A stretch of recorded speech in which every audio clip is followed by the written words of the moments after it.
Uh, Good evening, ladies and gentlemen. It's now 7:30. Welcome to this meeting of the Economic Development, Regeneration and Tourism Committee. Could I please ask everyone to note the fire safety instruction? There are no fire drills planned for this evening. In the event of the fire alarm sounding, please leave the building via the nearest exit and make your way to the assembly point located in the market car park adjacent to the Civic Suite building. Please do not return to the building unless given permission by council staff. I'd also like to remind you to please switch off your mobile phones or turn them to silent. Please note that the meeting will be live streamed where the proceedings are capable of repeated viewing. Please ensure that your microphone is switched on when speaking and you speak clearly into the microphone. I think we're getting more experience with these microphones now, but you have to be quite close to it for it to be heard on the live stream and in the building. Once finished speaking, can you please switch off your microphone to avoid feedback noise? If you're seated in the public area of the chamber, it is likely that your image will be captured by the recording cameras, resulting in your image being part of the broadcast. If members are for any reason not present for the whole of the debate or an item, you should consider whether it would be appropriate for you to vote on that item. May I also remind members to declare any interests and the nature of the interest at the beginning of an agenda item, and that on declaring a pecuniary interest, you are required to leave the room when that item of business is considered. So we move on to item 1, apologies for absence. I have none. Substitute members, I have none because we're all present, which is good. I can see no non-members attending. So we just move on to the minutes of the meeting held on 29th of October 2024. Are the minutes agreed, members? Agreed. And there's nodding and agreed. That's good. Item 5, declarations of interest. There are none at the moment. Obviously, as always, if anything occurs while we're debating an item, I'm happy to take the apologies then as well. Sorry, I'm just going to cough for a minute. So I've had a cold and it's still in my throat. Public questions on notice. None have been received. So we move on quickly to item 7. Basically, this is my Chair's update, which is really on the UK Share Prosperity Fund. The report is available. I'll just read the report so that everyone can hear it as well, and it can be read into the minutes. This report provides an update to members in relation to the UK Shared Prosperity Fund. The Council's UK SPF allocation for 2024-25 is £773,651. The Council has already distributed 72% of these funds on grants to support culture and heritage, to create a fixed-term tourism officer, to commission the cultural and visitor economy strategy, to run the Get Set Grow business support scheme, to make capital improvements to Cherry Orchard, and to support Big Green Week. The remaining 28% of the funding has been earmarked for a number of projects, including public realm improvements across the district's high street, delivery of the culture and visitor economy strategy action plan, further capital improvements to Cherry Orchard, to commission a networking programme to explore future collaboration between high street businesses, and to launch further further schemes. In addition to that, which is missing from the printed report you have in front of you, I think we ought to mention that some funding from the UK SPF has also gone towards the Mill Hall, and work at the Mill Hall is expected to start in the next few months to provide new windows and lighting at least, and then later on there will be a new roof going on and solar panels, hopefully. So that's where we are with that. Delegated authority sits with the Strategic Director in consultation with the Chair of the Economic Development, Regeneration and Tourism Committee. On 30th of October, the Chancellor announced in the autumn statement that there would be an extension to UK SPF for an additional year, with the scheme now expected to end on 31st of March 2026. The Chancellor also announced a £900 million top-up to UK SPF. The Council is awaiting further information from central government about the details of the extension, including the potential for project funding rollover and whether the council will receive any additional funding. A more detailed update will be provided at the next Economic Development, Regeneration and Tourism Committee meeting. Thank you. Are there any questions on that? I'm happy to take questions. Thank you. Councillor Belton.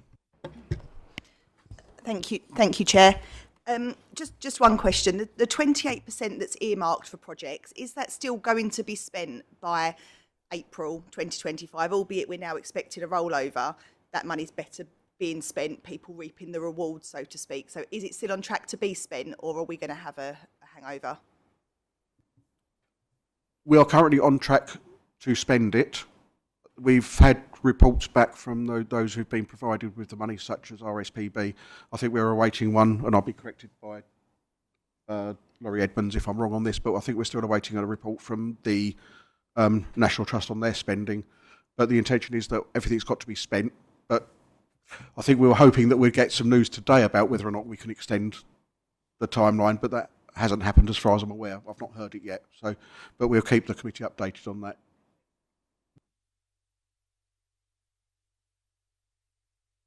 Is that all questions? Okay, thank you.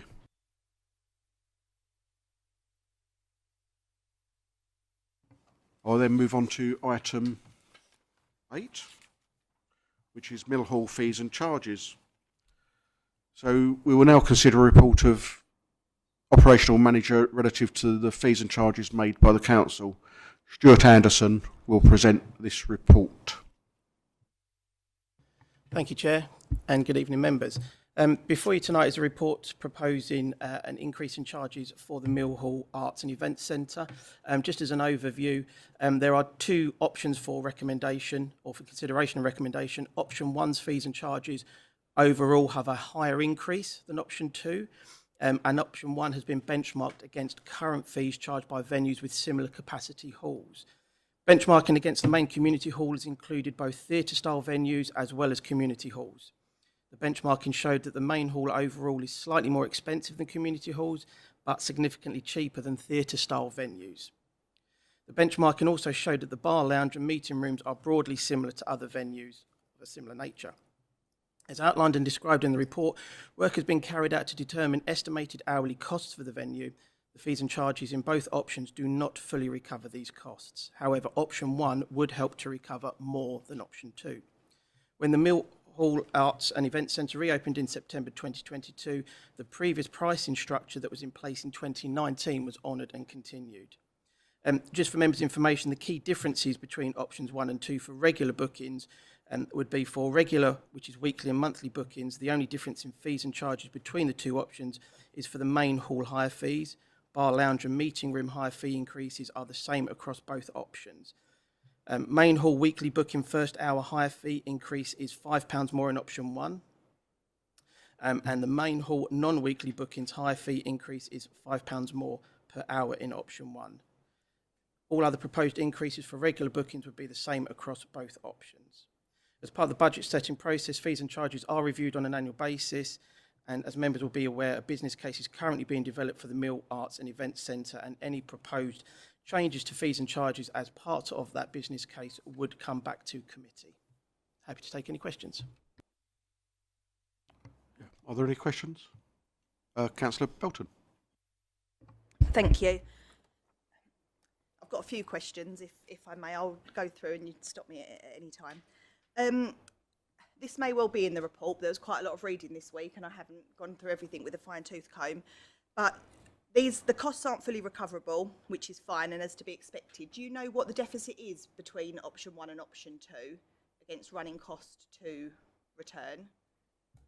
Don't have that to hand, but I'm happy to obtain it and report back to you at the side of the meeting. Yeah, that's absolutely fine. I could probably do the math, but if you wouldn't mind. Right, obviously the big cost here is the running cost, the staffing fees. That is where the money is substantially going. Now, we've visited other venues such as the Corn Hall just outside of Essex. It's a very similar model, council-owned asset, uses it for meetings and all sorts of things, as well as a theatre. And the running costs of that, from a staffing perspective, are eye-wateringly lower than how we're running it. And this feels a little bit cart before the horse. I understand why, because there's a budget coming, but we're being asked to set fees without knowing the operating model. And that is a challenge for me in itself, because one directly relates to the other. Have the profits from the bar been considered? Because we get profit share with the bar. Has that been considered when looking at rates and cost recovery, or is it purely just a benchmarking exercise that we've based the rates on? And have the hirers been consulted? So we've got a pretty good level of hire at the moment, not as much as I guessing we would want, because we want to keep it fully booked. But would these costs result in any loss of hirers? So any of the repeat bookers, I know some of the costs aren't huge increases, but some are quite substantial, and I just wonder, is it going to result in actually less revenue because of less bookings? I think that's sort of most of it wrapped up there. If I leave it there for a second, thank you. I think they're probably operational questions for Mr. Anderson. Thank you, Chair. So my understanding is that bar income has not been included as part of this because it is a variable income, if you like. It makes it more challenging to include as a constant income. With regard to users being consulted, I don't believe they have been consulted, largely because, again, it's challenging in that if you turn around to somebody that's paying to hire something and go, we're looking to put it up, would you be prepared to pay more? Chances are they're going to say, no, we're quite happy. So we haven't consulted, but obviously we have done the benchmarking exercise, which demonstrates that the fees and charges are there or roughly like those that are being charged at other venues that are still being used by those hirers. Thank you. Yeah, I think the challenge here is not the unknowns within the report are the issue, because some of these bookings, for example, the yoga type classes, the dance classes, they will have a fixed set of income and expenditure. And if that goes up, that sometimes makes some of these classes no longer financially viable because they're running them as businesses. I'm not saying we should be subsidising them, they're private businesses in the most part, but I do have a concern that if we haven't had that conversation, and I recognise nobody would say, yes, I'm happy to put my fees up, but if we're asking the question or we're saying budget is coming, fees are likely to go up, is there a chance your bookings are going to change? Because we're benchmarking against other venues, we're basing our turnover on current bookings without knowing the extent of what effect it would have. So just a few concerns that I'll raise, but I recognise why we're here. It feels like we could have potentially done a little bit more upfront. Thank you. Thank you. I'll just come back to you on that. I think you're very right. It does seem like that to us, but it is part of the budget process, and we need to have these in place, as you say. And a lot of this will be worked out through the business case for the future operating model, and that will obviously go through the working group, and that will be fed back to this committee as well. Thank you. Councillor Linden. Just coming back on the fact that it is a budget, we've got to set a budget and we've got to come up with some fees for the budget. Regarding the people who are currently using it and potential users of it, I've actually looked at other venues as well, and right across the board of the people who are using it, and we are below where the average is within the area they can reach. So regarding people actually not being able to benefit from the mill hall and its facilities, they haven't really got a lot of option unless they want to travel elsewhere. Otherwise they would have been using that. And the mill hall is an excellent venue for what we're using it for, and we have got to make it pay. At the end of the day, it's not a charitable thing. It is something that the community wanted. It is something which we're supplying for the community, but at the end of the day, it is going in the right direction. We are working hard to make the building sustainable and financially viable. So yeah, I totally agree with the options that we've got at the moment. Thank you. Okay, thank you. At this point, I'm going to, from the chair, recommend that I'm going to recommend that the committee ask to recommend option 1 from it, as the option 1 is based on the benchmarking, which I think is the best way to do this. So I'm just doing that at this point. Then if I have a seconder for that.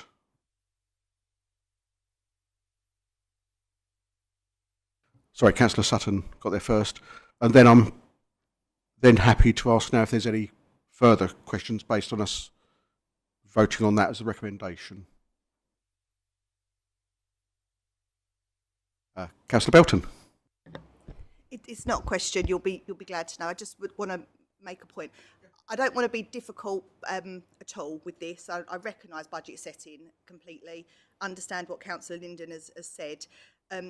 My problem is, without knowing what the deficit is, I'm not comfortable knowing that it's going to be the same with the next lot of fees and charges. I'm going to making some of the same points. If the deficit's only a few £1,000s for argument's sake, we might be happy to keep the cost fixed, to keep building that booking of the Mill Hall. I'm not comfortable just putting fees and charges up left, right and centre without knowing the bigger picture. So I will abstain. I will be abstaining, but not to be difficult, but because I don't know all the answers. I'm not privy to all the information. Yeah, thank you, Councillor Belton. That's noted and understood. Any other questions or comments? No, I can't see any then. So from the chair, we will now vote on the recommendation. So recommendation 1 is that the committee are asked to recommend option 1, appendix 1, as the preferred pricing structure for the Mill Arts and Events Centre. My understanding is we have to vote on that first before we can go on to recommendation 2. So can I have, on a vote of a show of hands, all those for? Okay. All those abstaining? Yeah. And I think that's all the votes, but anyone? Have I done against? I can't remember. I got lost. So that's been approved. So we now move on to recommendation 2, that the recommended option, which is option 1, is agreed as the proposed charges for 2025-26 subject to the annual budget setting process. We will now vote on a show of hands. All those for? Yep. All those against? All those abstaining? Brilliant, that's everyone.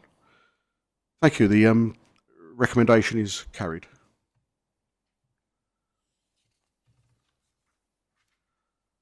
So we now move on. We now move on to item 9, parking fees and charges.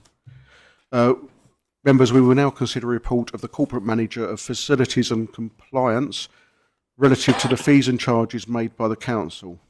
Stuart Anderson will present this report. Thank you, Chair. So, members, before you is a report outlining proposed increases to fees and charges for off-street parking that's provided by the Council. Just as way of an overview, fees and charges have been benchmarked against other local authorities, and that benchmarking exercise showed that for a large part of the fees and charges we currently charge, we are in the bottom half of the county in terms of the level of charges made. The fees and charges have been reviewed by the Parking Task and Finish Group, who ultimately made the recommendations to put to committee for the increases.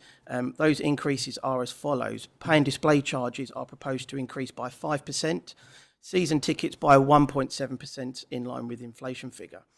Day rates are proposed to be increased to make the season tickets more attractive and to discourage people from continually paying a day rate. And we are also looking to introduce a 3-day flexi season ticket at the approach car park for commuters that are no longer commuting 5 days a week into the centre of London. With regard to the penalty charge income, this is set nationally, or the penalty charge fee, I should say. This is set nationally. It's not something that we have control or input over. And under HMRC legislation, it is exempt from VAT, which is why VAT is not shown on that one. The increases are designed to support the service delivery. It has experienced a number of increased costs over recent years, and this is becoming more challenging for the authority to absorb within existing budgets. Happy to take any questions. Any questions, members? I think Councillor Linden. Thank you for the report, very well put together.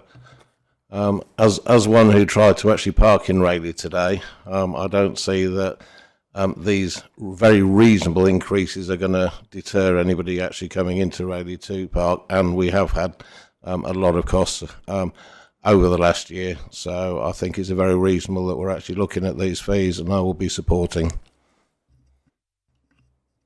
Thank you. Councillor Belton. Thank you.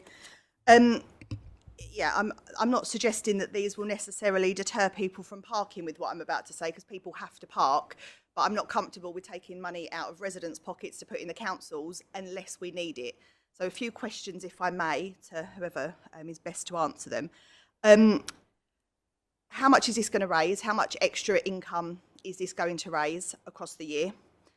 Do we need that increase in order to balance the budget? And to the point about the 5%, it's 5% to the nearest 5 or 10 pence, which in many cases is actually more like 10 or 11%, because they're low figures. When you round them up, it's 5% is a little bit misleading, because virtually all of them are quite a way over that. But if I can understand what this is going to generate and the balanced budget bit, that will help. Thank you. I think Mr. Anderson has those figures. So based on income from last year, this is projected to generate an additional £22,500. And if I just add to answer your other questions, yes, the 5% is 5% because it's very difficult to put up parking by 3 pence or 4 pence, so the average is around 5%, I believe. Do we need it? Yes, our costs have increased, and we get the problem that we've run into in the past in this council is where we've not put up parking charges for a number of years because we're reluctant to pass on the costs, and then we are forced then to put up them by quite a large amount, and we don't want to get into that trap again. We want to try and keep the rises reasonable and appropriate. There could be years when they don't go up if that's the case, if our costs aren't increasing, but at this point in time, it's felt that we need to put them up just to keep so we can meet the additional costs rather than absorb them. It's become very, very difficult to start to continue to absorb increased costs at the moment. Yeah, sure. Thank you very much. £22,500 is not a lot of extra income, but it is a lot of extra disposable money in our residents' pockets.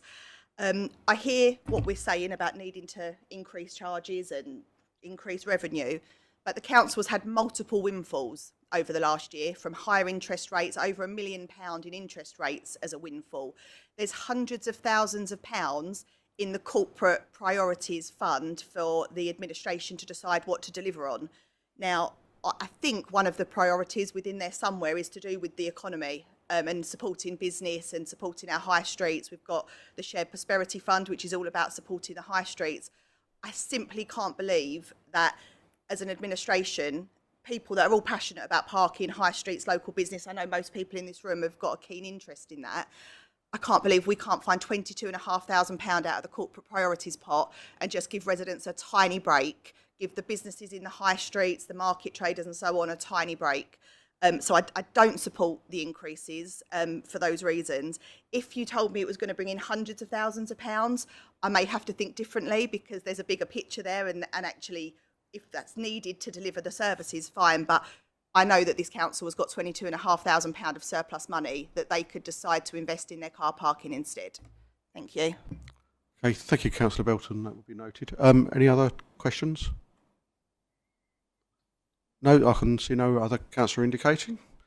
In that case, we will. I will now move a motion that the recommendation on page 9.1 of the report be approved. Can I have a seconder, please? Councillor Sutton. We will now vote on the recommendation.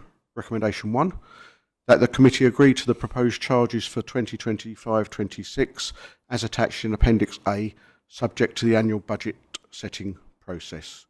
We will vote on a show of hands. Those for? Those against?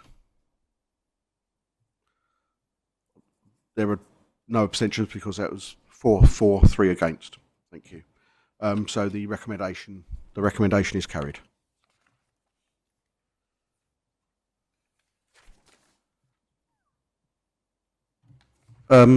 Item 10, Rochester District Cultural and Visitor Economy Strategy 2025-30. Members, we will now consider a report of the Corporate Manager of Economic... I'm trying to work, the words don't work in my head, sorry.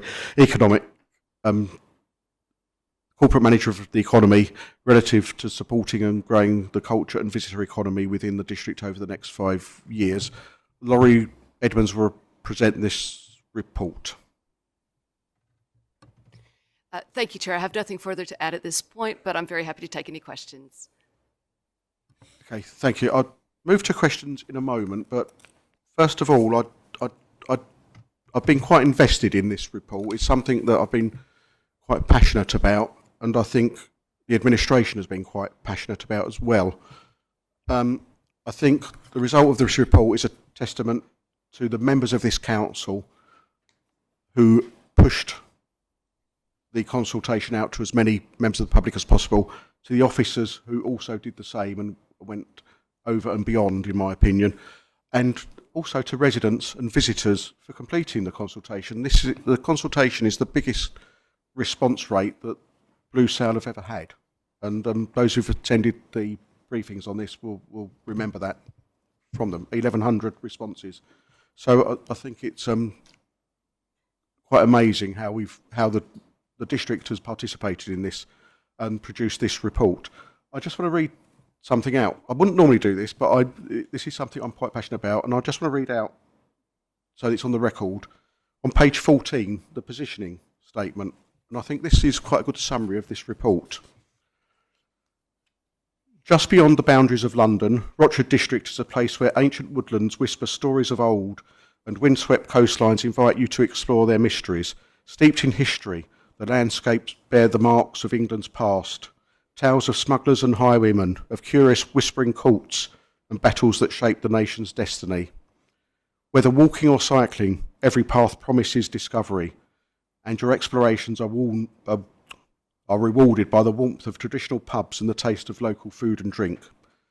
Easily accessible yet worlds apart, Rochford District is a sanctuary for those seeking to reconnect with nature. The area thrives with diverse wildlife, from waders and wildfowl to seals and birds of prey, all flourishing within protected landscapes like the remarkable RSPB at Wallasey Island and the tranquil estuaries of the Crouch and Roach rivers. Here is sustainable and regenerative tourism in practice.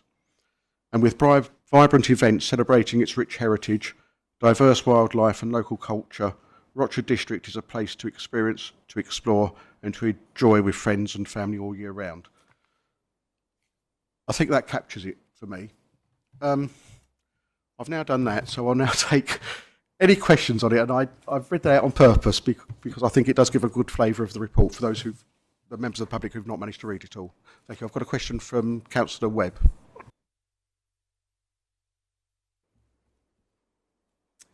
Thank you, Chairman. Yes, I welcome this report and note the high number of people that responded as well, which was excellent. Just my question really relates on page 17, the work around the Freight House, obviously something that I'm very passionate about seeing the Freight House reopened. There's a note there on exploring the feasibility of a partial reopening as an interim measure while the options appraisal takes place. Has there been any progress around this, Chair? As I'd very much like to see the Freight House reopened, even if it's as an interim measure. Having seen the building myself a few months ago, it was in a really good state, and I've had questions from the community asking me, when can we use this facility again? Has there been any progress around that, please? Thank you. Okay, thank you. I know it's been talked about. I'll pass this on to Laurie Edmonds to see if she has any updates. Or Emma Gooding. I'll take that one, thank you. So obviously we are working on that business case at the moment in terms of Freight House, but we are looking at the cost of an interim opening position. So I haven't got any news for you today, but that's certainly something that we're looking at. Okay, is that okay, Councillor Webb, or have you got a follow-up? Just to follow up, if I may, Chair. Obviously, members of the public are very keen to know the future of the Freight House and that they are hopeful that it will be reopened and not mothballed indefinitely. As an administration, can we actually put maybe a press release out or some sort of information to the public to say that we recognise the report and we are looking to actually reopen it, even if it's just on an interim basis at the moment? Thank you. I have spoken to the strategic director today about a press release, and we will be working on one. Yes, I think it's quite clear in here that it does say, and I can't quite find it. It's as you said, on page 17, about the about the Freight House, and it also says how important the Freight House is to the district. So I think that is taken on board by the committee. Yes, thank you. Any other questions, Councillor Belton? Thank you, Chair. A few bits. I welcome the report. I think we're lucky to have such a great district, so diverse, so much to offer. I know there's a member of the public that's been a driving force about bringing things together, and it's nice to see it all in a document. However, the negative with the document, and you'll all be aware because I think I copied councillors in, with no executive summary, it's really difficult to take anything out of the report because there's so much information, lots of pictures, stats, figures and so on. But as councillors, it would have been really useful if we could just get some kind of summary, and I recognise that's been addressed now, but it would have been helpful. And I think it still would be helpful to have something that we can refer back to make it a little bit easier to digest. A couple of questions, though, specifically relating to the strategy, because obviously that's the important bit. That's the bit that we need to vote on. So we're going to be using some of the Shared Prosperity Fund to deliver some of the actions, which is great. There's a clear path for making that happen, but that money will run out. It's not indefinite. So is there a plan or consideration within the budget? And I know we're not at the budget yet, but is it being considered so that we have something to keep this work going? Because it's always a shame if you do something fantastic up front and then it falls off a cliff because the money runs out. And obviously our tourism officer is on a fixed term until March, I believe, end of March. Is there a plan for when she vacates that position so that, again, we don't gain some momentum through Q1 and then lose it all thereafter because we don't have a driving force? And just coming back to Councillor Webb's point about the Freight House and the point about an interim opening, which is welcomed and I'm sure will be welcomed by the community. Interim opening for what? What will it be opened for? Is it going to be for bookings for the public, for specific classes? Is there a plan, or will it literally just be to unlock the doors? Thank you. I'm happy to take those initially, and then I'll pass them on to officers where I then struggle with the information. The money, as you said, can come from the UK SPF fund, and it will fund at least some of the projects. From there, we can then look for additional funding outside of the council's coffers, and we can also look to work in partnership with organisations such as the RSPB or National Trust. With the tourism officer, I'm very keen to extend the contract for the tourism officer, and we're exploring opportunities to do that at the moment. With the Freight House, it's unlikely to be open for members of the public to book, but it could be open for event organisers to hold events there or to hold events in the surrounding area, such as in the car park, maybe as a fair or a fete, or even the green space near the reservoir. I don't know if Emma Goodings or Laurie want to add to that. Thank you. Thank you, Councillor Hoy. Yeah, just in terms of the budget, yeah, as you said, UK SPF funding, we're expecting an announcement before Christmas on that. So we expect that to fund the tourism post and some of the work this year. We've also potentially got some reserves that we can use for that. And then going forward, you're right, we will need to make a decision in terms of a budget going forward. We don't know at the moment whether there'll be a replacement for UK SPF, which could possibly it be funded from. We'll obviously look at grant funding from all sorts of other organisations, from the Arts Council, particularly on some of the individual projects we've got on there. But if not, then yeah, we will be looking at budget bids potentially to add that into base budgets in the future. And then in terms of Freight House, at the moment, it's just looking at how we can open it safely and how we can open it in line with the current legislation we have. But there is a working group set up, and that through that working group, you'll get some of that detail on that before the opening. Okay. Thank you. Is that okay, Councillor Belton? Any other questions or comments? Councillor Linden and then Councillor Wilson. Thank you. Firstly, I welcome the report, and likewise, I thank the members of the public who have actually been very engaged and instrumental in bringing this report to our committee. One of the things that concerns me is I travel extensively both within this country and throughout Europe, in fact throughout the world. I do find myself at a loose end on many a night, and I like seeing in the hotels or wherever I'll be staying, that the fact that I can see what's happening in the local area and with a reasonable distance within the local area. And it's something which we don't seem to excel at, where we're actually Colchester, Basildon, Chelmsford, we don't actually promote ourselves within those areas, and it is something that I've brought up. Now, I'm a bit confused about the figures that you've put together regarding the overnight stays, because we have got very limited accommodation in respect of people actually coming into this area. So effectively they're staying in the likes of Southend or Basildon, Chelmsford, and then popping in for the day. Well, if we're not advertising ourselves in these accommodations that are surrounding us, we're not going to get those day visitors coming in. The figures that you've actually put down are quite interesting, in the fact that we seem to be 254th within the country for likewise other areas throughout, and it's just those figures just need a little bit more substance behind them, because at the end of the day you're also saying a lot of the daytime visitors or the overnight visitors are staying with friends and family. So we really need to actually establish what sort of visitors are coming into our area, where they want to stay, what sort of accommodation they want to stay in, and what is actually attracting them within the area. It's all well and good putting a nice report together and the attractions that we've got. We've got to first of all invite the people into the area, but have somewhere for them to stay. And if that is not the case, we need to make sure that we're advertised in all of the other towns, cities and villages around us, to actually enable them to understand what we do have to offer.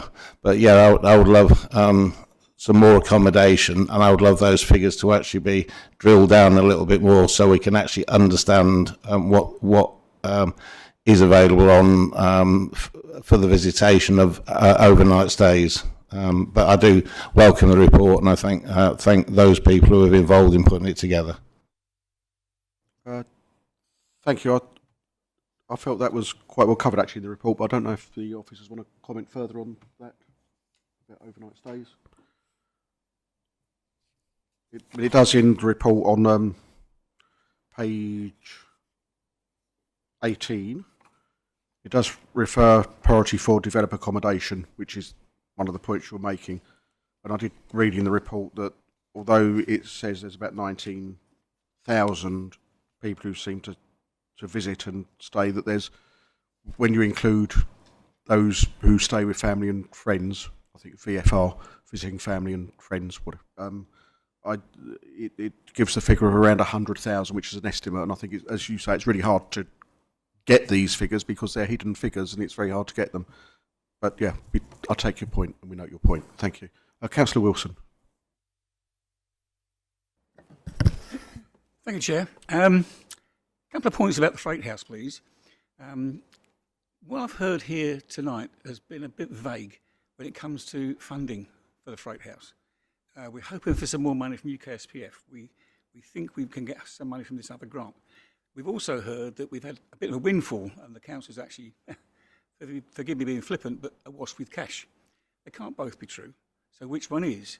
But the second point is also, I haven't heard anything tonight, and the report we've been given is 159 pages, which I must admit I haven't gone through forensically. But there's nothing in there that says actually what we want to do with the Freight House.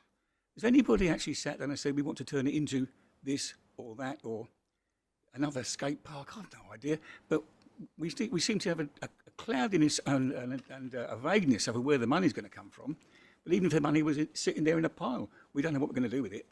So is there any answer there, please? I can pass to officers in a minute. If you go to page 17, it does say, establish a task and finish group to lead an options appraisal and a business case for the Freight House as regeneration opportunity for the town to explore the feasibility of a partial reopening and under interim measures while the options appraisal takes place. Review continuously. So this is where that is happening. This is the task and finish group is an all-party group. So there is a representative from Rochester District Residents. I'm not sure who that is. Do you know who that is? I don't know. and I'd hope they would feed back to you and get comments from your group as well on that. As for funding, until the business case is there, we don't know how much would need to be spent, and we want, as I keep saying, we want to be quite an ambitious council. We don't want just to go back to the status quo. We want to be ambitious, and I keep saying I'm quite passionate about the Freight House and the regeneration of Rochford, and they go hand in hand. So once we've got the business case, we can then find the money, and this could be in a variety of ways, and that's what the Task and Finish group will look at as well. Thank you, Chair, but if I must just follow that for 1 second. Okay, understand all that, no problem at all. But there's nothing in there that talks about when this working party, this working group is going to report and when a decision will be taken as to what to do with it. It's just we've got some people talking about it. Can we set something a bit more closer to being in stone, please? The Task and Finish group is a Task and Finish group rather than a working group, so it has got an end date and a target date. I can't recall what that is. I don't know if Emma Gooding has got that or Laurie. So I know that the feasibility group, the feasibility study is starting work in January and reporting back to that Task and Finish group. I don't have the end date, I'm afraid, but that will look at all the different options. It will consult with local people. It will consult with stakeholders. We've also got a Rochford stakeholder group, which our local MP is also setting up, which again will be key to looking at how we can use the Freight House in the future. But the we've got UK SPF, which is time-limited funding, and it's relatively small scale. There's lots of revenue, bit of capital. So that is not going to be a long-term solution for funding the Freight House. It's an incredibly large building. The costs are likely to be substantial in terms of being ambitious and what we want to do with it. So it is something that we need to really look carefully up at that feasibility report through the working group with the stakeholders, and then, as Councillor Hoy said, make some decisions on actually what that means in terms of capital costs and how you might fund them.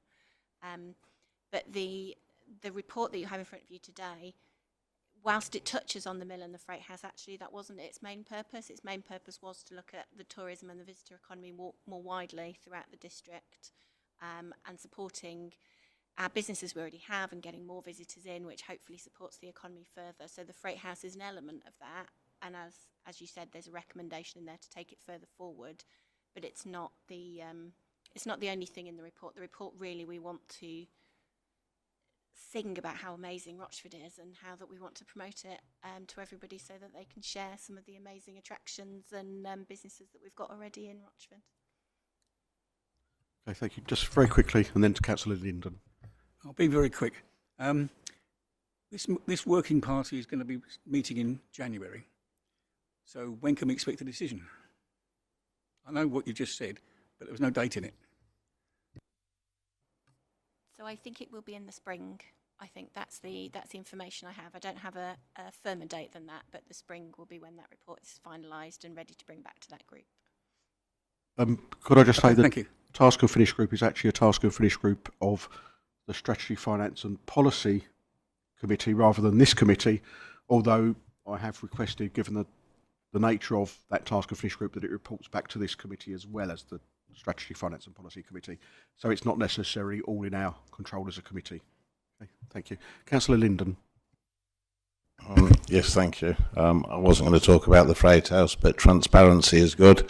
Regarding the lovely stretch of water that we've got close to the Freight House, regarding your tourism report, and again, it's just like we want to attract people. We're attracting people to the reservoir, to Rochford itself, so we can't have a building sitting there redundant, mothballed. So, I mean, one of the things that recently I've been doing is exploring the Rochford and Rochford area a lot more, and there's an awful lot of interest around that area, but we do need to get that encouraged, and this report will help to do that.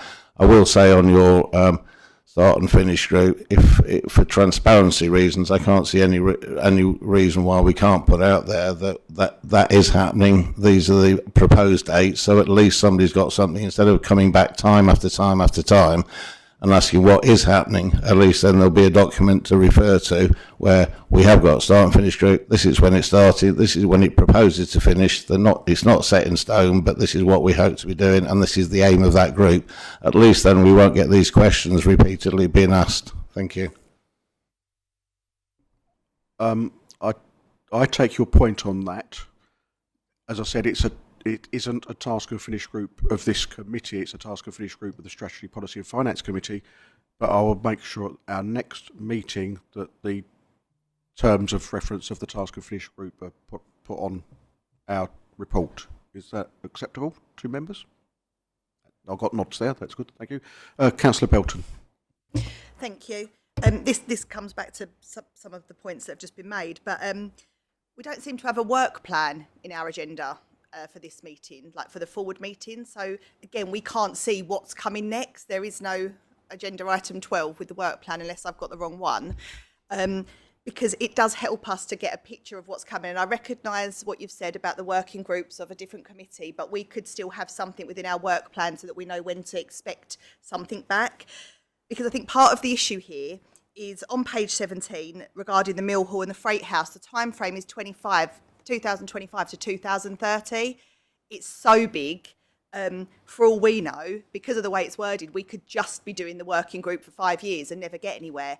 And given, I recognise you're ambitious and things want to happen, and I welcome that, but the mill hall, we're nearly 2 years on from when the administration was taken over, largely as a result of doing something with the mill hall. We're nearly 2 years on and we still don't have an operating model in front of us. So we know how quickly time disappears in the public world. So maybe in future or at some point, that 5 years might be broken down into segments, that year one, the plan comes forward, year two, there's a doors open, whatever it may be, just to give us a little bit more meat to the bones, because putting a 5-year bracket on it is a little bit of a get out of jail free card should it be needed. Okay, thank you. The work plan is a work plan, and it doesn't work in the same way as the scrutiny work plan, which we're all familiar with, does. But I'm happy if members want it just for it to be published on each agenda for people to see. That's fine, just so it's an aid memoir for them. If I may, because the other meetings I've been to, we've had a work plan on there that we look at what's coming up, not just on, I'm not on scrutiny, but on the other the environment, for example, and strategy. We looked at the work plan, and as members, we were able to put our hand up and say, I would like X, Y, or Z to be considered. So I think that would be a useful tool for all of us, because again, it might answer some of our questions before we ask them if we can see it coming in future months. That's not my understanding of how the work plan worked. I thought it was published as a work plan in the first time we produced it. It was obviously delayed being produced because it relates to the overall corporate plan and then comes down. But I'll look at that and speak to officers. Thank you. Councillor Linden, I think, indicated. Yeah, just looking at your comments on the work plan for on the minutes, it does say that you're actually going to set it out for 2024, 2025, but not come back to every meeting. Getting back to the mill hall and the freight house, the mill hall did have a reason, historic reason, and that's why we were able to actually move forward reasonably fast on it. And we do have a working group, and that working group is working very well. And it is our intention to make sure that we stick to any decisions that are being made and try and put a time on it. One of the problems you do have with the freight house, and I know we're not talking about it, is the transparency. Yet again, as I say, put out there transparent so that we all know exactly what is actually happening via way of start and finish groups and what they're deciding.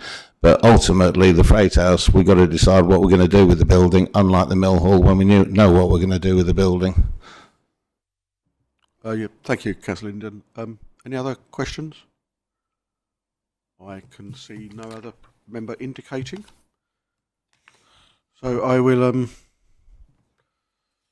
refer to the report. This report is to note only. Is this noted? That's noted. Thank you. We'll now move on to item 11, which is... Sorry? Oh God, I've missed that. Sorry, that's slightly missing from my papers. I'll go to that now.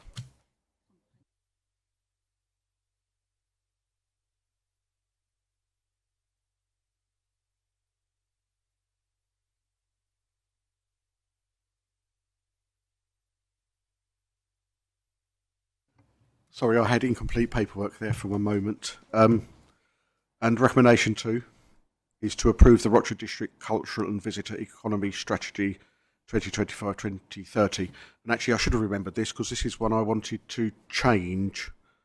Rather than to approve, I think it would be better if we said to adopt. So if that's okay with members, I'll change recommendation 2 to adopt the Rochester District Culture and Visitor Economy Strategy 2025-2030. Do I have a seconder for that? Councillor Webb, thank you. Then I'll return to my paper. Can I have by indication of hands, can I have all those members in favour of recommendation 2? Thank you, members. That's unanimous. And thank you for Councillor Belton for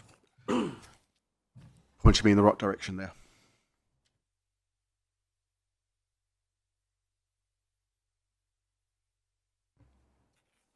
So, members, we will now consider a report of the Corporate Manager of Economic Development to bring forward an evidence base and framework for refreshing the economic growth strategy. Laurie Edmonds will present this report.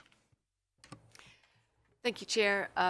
Once again, I have no further comments to add at this point, but I'm very happy to take any questions. Yeah, thank you. Just as a point to note, I've been quite keen on this being developed as well, and I'm quite pleased with it, but it has taken quite a long time to get the data. As an administration, we think it's very important that we start with a clear base and we understand where we are and make sure things are data driven. So that's what this is about. So you've got some statistics behind this as well. So we're going to note the idea is to note the evidence base, which is about the statistics, and then to agree the framework to refresh. So are there any questions?